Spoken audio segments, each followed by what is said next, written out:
नमस्कार, मैं अशोक राज अल्बीडो आईएएस में आप सभी का वेलकम करता हूं। आशा करता हूं आप सभी खुशहाल होंगे, ठीक ठाक होंगे, यही कामना करता हूं। यहां पर मैं पहली बार ऐसा हो रहा है पूरे मुखर्जी नगर में या कहिए भारत में, पहली बार मुखर्जी नगर में मैं देख रहा हूं कि मैं ही एकमात्र ऐसा टीचर हूं जो मेंस का क्वेश्चन इस तरीके का हल करा रहा हूं, वो भी निःशुल्क ऑनलाइन व्यवस्था करा रहा हूं। ऑनलाइन यूट्यूब से निःशुल्क देख सकते हैं कैसे मेंस में अच्छे आंसर लिखकर अच्छे नंबर लाएं, किस तरीके से लिखें कि अच्छे स्कोरिंग हो, बढ़िया से बढ़िया नंबर आए ताकि हम इंटरव्यू में पहुंच सकें, हमारा इंटरव्यू में कॉल हो सके। और इंटरव्यू के बाद में भी बढ़िया से बढ़िया जब स्कोरिंग रहेगा तभी सिलेक्शन पक्का होगा। तो हम समझेंगे, ये प्रश्न है बहुत ही आसान ही प्रश्न है, 2022 में पूछा गया प्रश्न है। 2022 में यूपीएससी आईएएस की परीक्षा में मेंस में पूछा गया प्रश्न है। बहुत ही आसान प्रश्न है। अब इस आसान प्रश्न में कैसे लिखें कि नंबर बढ़िया हो। सरल प्रश्न है, लिखेंगे सभी, लेकिन इस सरल प्रश्न की विशेषता क्या हो, इस प्रश्न की विशेषता क्या हो। देखिए, पूछा गया प्रश्न है क्षोभ मंडल, वायुमंडल की एक महत्वपूर्ण परत है। क्षोभ मंडल वायुमंडल की एक महत्वपूर्ण परत है जो मौसम प्रक्रियाओं को निर्धारित करता है। इसका मतलब 3 टर्मोलॉजी है। एक तो है मौसम, दूसरा है मौसम प्रक्रियाओं को निर्धारण करना, तीसरा है वायुमंडल, दूसरा है वायुमंडल और तीसरा है क्षोभ मंडल। तो वायुमंडल, क्षोभ मंडल और ये मौसम और प्रक्रियाओं को निर्धारित करना, इतने टर्मोलॉजी पे आपका प्रश्न केंद्रित होना चाहिए। इस प्रश्न को लिखने के पहले आप थोड़ा सा इसका ग्राफिंग कर दें, फिगर बना दें। अगर देखेंगे, ये पृथ्वी दिखा दिया आपने,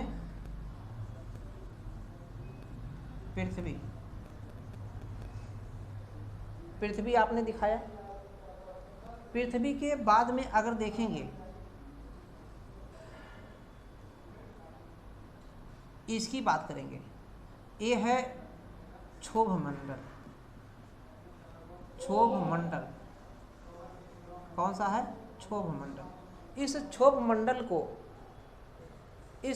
मंडल को स्ट्रेटोस्फीयर भी कहते हैं। इसे परिवर्तन मंडल भी कहते हैं।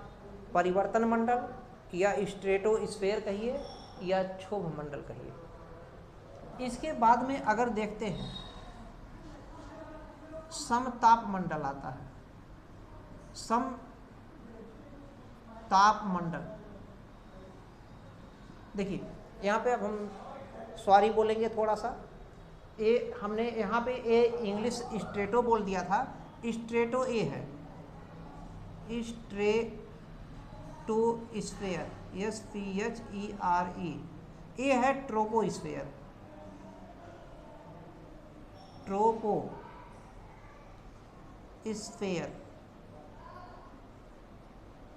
ए है ट्रोपोस्फीयर और ए है स्ट्रेटोस्फीयर। इसके बाद में अगर देखेंगे तो मध्य मंडल आता है। मध्य मंडल इसको मेसोस्फीयर भी कहते हैं। इसके ऊपर अगर देखेंगे तो आयन मंडल,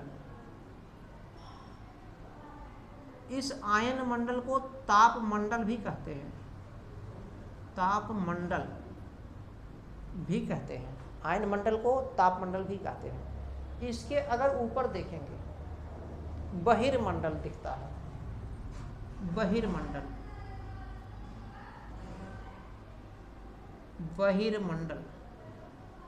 बहिर्मंडल लिखें या बाह्य मंडल, तो इस तरीके का हम दिखा रहे हैं। और बहिर्मंडल के ऊपर भी देखेंगे तो विद्युत चुंबकीय मंडल दिखाई देगा।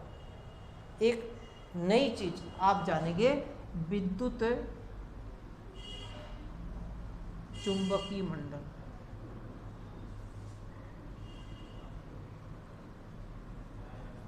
तो जो एक ट्रोपोस्फेयर है, तो ट्रोपोस्फेयर पे ही पूछा गया प्रश्न है, जिसे कहते हैं क्षोभ मंडल। क्षोभ मंडल या ट्रोपोस्फेयर। तो इस पे हमको सबसे पहले लिखना क्या है। क्षोभ मंडल आप देख रहे हैं, वायुमंडल में अगर देखेंगे, वायुमंडलीय संरचना में ये सबसे नीचे की परत है, ये वायुमंडलीय संरचना है।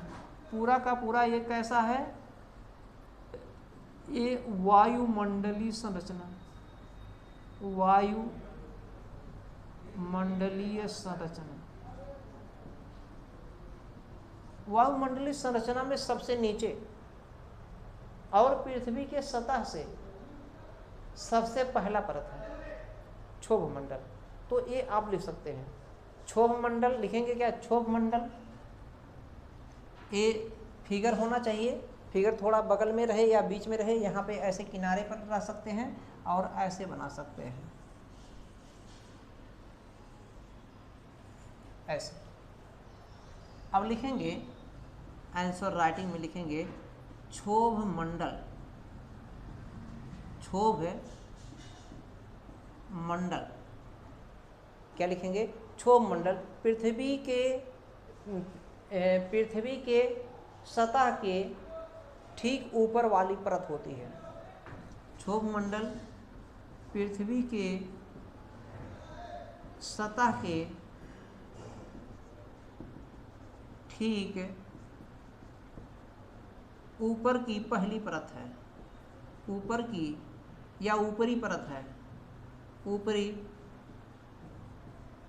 परत है। क्षोभ मंडल पृथ्वी के सतह के ठीक ऊपरी परत है और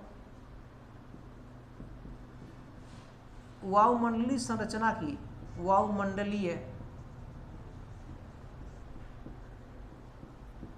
संरचना में, वायुमंडलीय संरचना में सबसे निचली परत है, सबसे निचली परत है।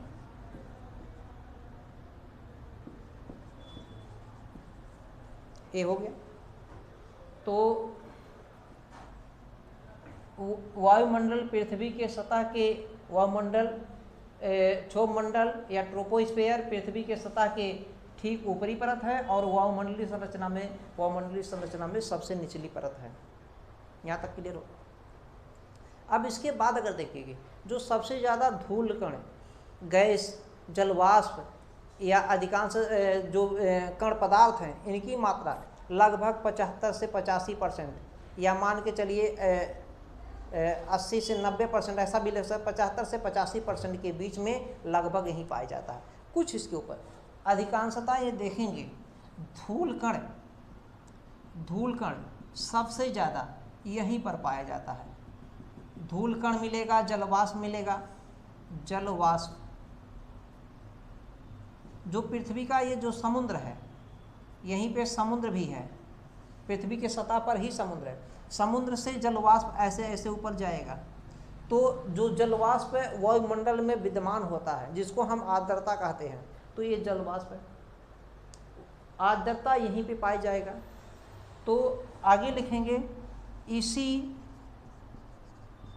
क्षोभ मंडल में, इसी क्षोभ मंडल में लगभग 75 से 75 से 85% द्रव्यमान, इतना प्रतिशत भाग धूल कणों का, धूल कण, गैस, जलवाष्प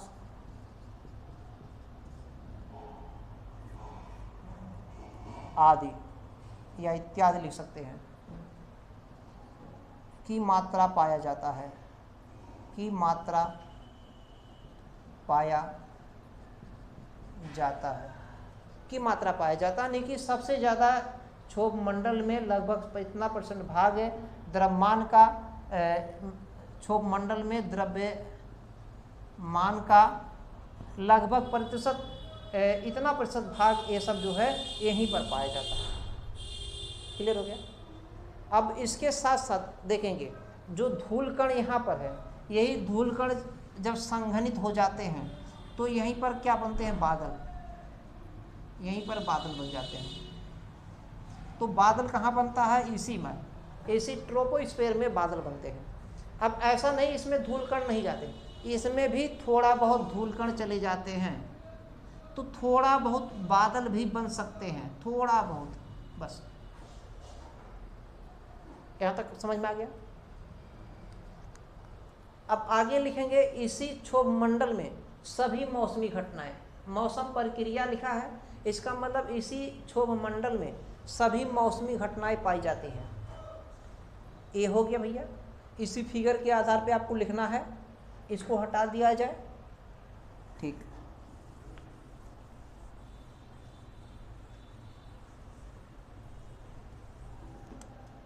इसी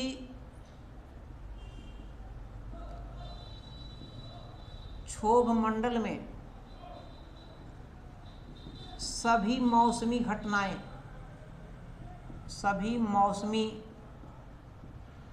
घटनाएं घटती हैं, सभी मौसमी घटनाएं घटती हैं इसी क्षोभ मंडल में। यहाँ तक तो समझ में आ रहा है, इसी मौसमी घटनाएं में। अब मौसम के बारे में अगर लिखते हैं, थोड़ा सा एक लाइन में मौसम को भी डिफाइन कर देते हैं।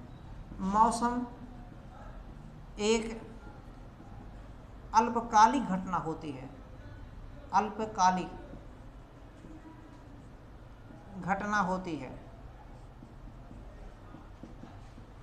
मौसम कैसी घटना होती है, देखिए जो मौसम है और मानसून, मानसून काफ़ी लंबे समय तक चलता रहता है, और मौसम क्या होता है, तुरंत बनता बिगड़ता है। इसका मतलब तापमान बढ़ गया तो मौसम कैसा हो गया, गर्म हो गया। तापमान गिर गया, मौसम कैसा हो गया, ठंडा हो गया। तो या दाब बढ़ जाने से, घट जाने से, तो मौसम जो होता है अल्पकालिक घटना होता है। जहाँ पर आप हैं हो सकता है वहाँ पे मौसम अभी एकाएक आधी तूफान आ जाए, बरसात हो जाए, लेकिन दूसरे स्थान पर मौसम उसी तरीके का है, एक ही अक्षांश पर, अलग अलग जगहों पर, एक ही अक्षांश पर अलग अलग जगहों पर मौसम अलग अलग होता है। या दो अक्षांश है लेकिन जगह एक कुछ थोड़ा सा डिफरेंस है, फिर भी मौसम में परिवर्तन मिलेगा। एक गांव से दूसरे गांव में, 1 किलोमीटर से दूसरे 1 किलोमीटर, 1 किलोमीटर में मौसम में कुछ परिवर्तन दिखाई देने लगता है। 2-2, 4-4 किलोमीटर में कहीं धूप हो गया, कहीं बरसात हो गया, कहीं इस तरीके का, हर प्रकार का। इसका मतलब मौसम क्या है, एक अल्पकालिक घटना होती है। यह किस पर निर्भर होती है, जो ताप, दाब, घनत्व, आर्द्रता आदि पर निर्भर करती है, आदि पर निर्भर होती है। आदि पर किससे क्या होती है, निर्भर होती है। तापमान पर, दाब पर, घनत्व पर, इन सब पर जो है निर्भर होती है। एक स्थान से दूसरे स्थानों पर भिन्नता पाई जाती है। यहाँ तक क्लियर हो गया। अब ये जो मौसमी घटनाएं घटती हैं, मौसमी घटनाएं ये कहाँ पर घटती हैं, इसी में, इसी में जलवाष्प होता है, इसी में सबसे ज़्यादा धूलकण लगभग 90%, 70 से 75%, 80%, हमने बताया ना 75 से 85%, 75 से 85% इसी में जलवाष्प, धूलकण, गैस, अनेक पदार्थ पाए जाते हैं जिसमें संघनन हो जाता है। संतृप्त जल जो जलवाष्प है संतृप्त हो जाएगा, और जब संतृप्त हो जाएगा तो इसी में जो है बादल का निर्माण होगा, और बादल बनेगा तो वर्षा भी होगा। क्लियर हो रहा है। अब यहाँ पे देखेंगे जो ये हमने बताया, अगर ये नॉर्थ पोल लेते हैं, ये साउथ पोल लेते हैं, तो ध्रुवों की साइड में इसकी दूरी कम है, इसकी दूरी कम है, और ये जो दूरी है ये विषुवत रेखा की दूरी है। विषुवत रेखा पर कुछ ऊंचाई ज़्यादा होता है, लगभग 18 किलोमीटर। यहाँ पे लगभग 8 किलोमीटर, 8 से 9 किलोमीटर, 8 किलोमीटर मान सकते हैं। विषुवत रेखा पर क्षोभ मंडल की ऊंचाई अधिक होती है, ये भी लिख सकते हैं। विषुवत रेखा पर क्षोभ मंडल की ऊंचाई में अधिकता और ध्रुवों पर ऊंचाई में कमी पाई जाती है। विषुवत रेखा पर लगभग 18 किलोमीटर, यहाँ पर लगभग 8 से 9 किलोमीटर, 8 किलोमीटर मान के सकते हैं। ऐसा क्यों? क्योंकि ध्रुवों पर ठंडी पवनें होती हैं, वायुमान तापमान ठंड होता है, टेम्परेचर कम होता है, तो ठंडी पवनें चलती हैं।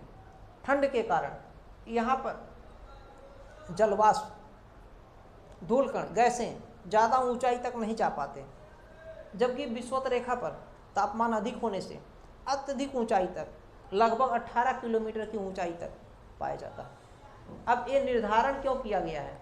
क्योंकि यहाँ पे जो देखेंगे, जो समताप मंडल, यहाँ पे एक कंडीशन देखेंगे, यहाँ पे कुछ क्षेत्र ऐसा है, इतना क्षेत्र जहाँ पे तापमान हमेशा एक समान बना रहता है, तापमान में कोई अंतर नहीं पाए हैं। यहाँ पर अगर देखेंगे, यहाँ पर भी तापमान में एक समान तापमान बना रहता है।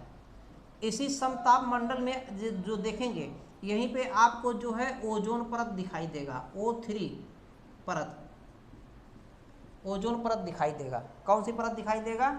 ओजोन परत, ओजोन परत, O3 परत। इसी में यहाँ पे देखेंगे, ये जो मंडल है, ये जो सीमा है, इसको कहते हैं क्या नाम है, क्षोभ मंडल सीमा। इसको कहते हैं समताप सीमा और इसको कहते हैं क्षोभ सीमा, क्षोभ मंडल सीमा, क्षोभ मंडल सीमा। ये सीमा है, बॉर्डर है। यहाँ का तापमान हमेशा एक समान रहता है, यहाँ पे तापमान एक समान, यहाँ पर तापमान, यहाँ पर तापमान, यहाँ पर तापमान एक समान रहता है।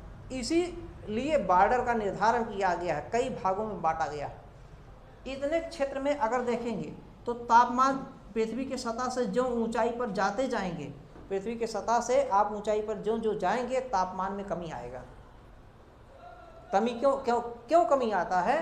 क्योंकि वायुमंडल में जो धूलकण है, पृथ्वी के सतह के पास में ज़्यादा धूलकण, उसके ऊपर जाएंगे धूलकण कम, उसके ऊपर जाएंगे धूलकण कर, और ऊपर जाएंगे धूलकण, गैस, जलवाष्प, इन सब की मात्राओं में, एरोसोल में, फ्लाई ऐश में, इन सब की मात्रा में कमी आएगी जितना ऊंचाई पर जाएंगे। क्योंकि ऊंचाई पर जाते जाते धूलकणों में, गैसों में, इन सब में मात्राओं में कमी पाई जाती है। और पृथ्वी पर जो सूर्य की रोशनी आती है, सूर्य से जो रोशनी आती है, ये रोशनी को कुछ ये धूलकण अवशोषित कर लेते हैं आते समय, कुछ, ज़्यादा नहीं, नाम मात्र का, अधिकांशतः आने देते हैं, अधिकांशतः आने देते हैं। और जब ये पृथ्वी पर सूर्य की रोशनी आती है तो पृथ्वी ज़्यादा से ज़्यादा सूर्य के ऊष्मा को अवशोषित कर लेता है। कुछ पार्ट ऐसे होते हैं जिनको अवशोषित नहीं कर पाता, उनको पृथ्वी परावर्तित कर देती है। अब जैसे जो बर्फ है, जहाँ पर बर्फ है, जैसे ग्लेशियर पे या हिमालय पर जहाँ बर्फ है, या पूरा का पूरा अगर दक्षिणी अंटार्कटिका देखें, दक्षिणी ध्रुव देखें, जहाँ पर अंटार्कटिका महाद्वीप है, पूरा पूरा अंटार्कटिका महाद्वीप बर्फ से ढका है, पूरा का पूरा अंटार्कटिका महाद्वीप। ये अंटार्कटिका महाद्वीप पे जब बर्फ पर सूर्य की रोशनी पड़ती है तो पूरा का पूरा परावर्तित कर देती है। यानी कि सबसे ज़्यादा परावर्तन की क्रिया जो होती है, जो सूर्य की रोशनी आती है पृथ्वी पर, सबसे ज़्यादा परावर्तित बर्फ ही करता है। उतना रेत भी नहीं करता, उतना दर्पण भी नहीं करता जितना बर्फ परावर्तित कर देता है। इसका मतलब जो परावर्तित भाग हो रहा है सूर्य की रोशनी को, जिसको पृथ्वी ने अवशोषित कर लिया वो अवशोषित किया, जिनको अवशोषित नहीं किया परावर्तित सीधे कर दिया, बिना अवशोषित किए जो परावर्तित हो रहा है उसी को अल्बीडो कहा जाता है। इसीलिए वहीं से हमने उठाया अपने कोचिंग का नाम अल्बीडो। तो जो अल्बीडो है वो तो चला गया, लेकिन कुछ जो पृथ्वी ने जिसको अवशोषित किया, पृथ्वी ने अवशोषित किया, वो जो अवशोषित भाग है वो धीरे धीरे पृथ्वी क्या करेगा, निकालेगा, धीरे धीरे निकालता रहता है। जो निकालता है मतलब अवशोषित करने के बाद में जिसको निकालता है उसको अवशोषित कहा जाता है, उत्सर्जित कहा जाता है। जो निकलता है अवशोषण के बाद में उसको उत्सर्जन कहा जाता है। उस उत्सर्जन भाग को पार्थिव विकिरण कहा जाता है। पृथ्वी ने अवशोषित किया, बाद में उसको उत्सर्जित किया, उस उत्सर्जित भाग को पार्थिव विकिरण कहा जाता है, पार्थिव विकिरण। और जिसको पृथ्वी ने अवशोषित ही नहीं किया, सीधे परावर्तित किया बिना अवशोषित किए, उस ऊष्मी भाग को अल्बीडो कहा जाता है। और जो सूर्य की रोशनी आई थी, जो भी आई है, चाहे वो अल्बीडो के रूप में रही हो, चाहे पार्थिव विकिरण के रूप में हो, जो सूर्य की रोशनी आई है उसको सूर्यातप कहते हैं। क्या कहते हैं? सूर्यातप। तो जो रोशनी आई है, अब पृथ्वी ने अवशोषित किया, फिर उत्सर्जित किया, अर्थात पार्थिव विकिरण। ये जो पार्थिव विकिरण होता है, इन पार्थिव विकिरण को ये जो धूल कण हैं, जलवाष्प हैं, गैस की मात्राएं हैं, अनेक प्रकार की ग्रीन हाउस गैसें भी हैं, GHG गैसें, ये सब जो है उस पार्थिव विकिरण को, सूर्य की जो उत्सर्जित पृथ्वी द्वारा उत्सर्जित ऊष्मा है, उनको ये लोग अवशोषित कर लेते हैं। अवशोषण करने से ही वायुमंडल गर्म होता है, ना कि आने से। जो जा रहा पार्थिव विकिरण, उसके जाते हुए ऊष्मा को ये लोग अवशोषित कर लेते हैं। जो धूल कण, गैस, जलवाष्प या ग्रीन हाउस गैसें हैं, ये लोग इन्हीं के अवशोषण से ही वायुमंडल गर्म होता है।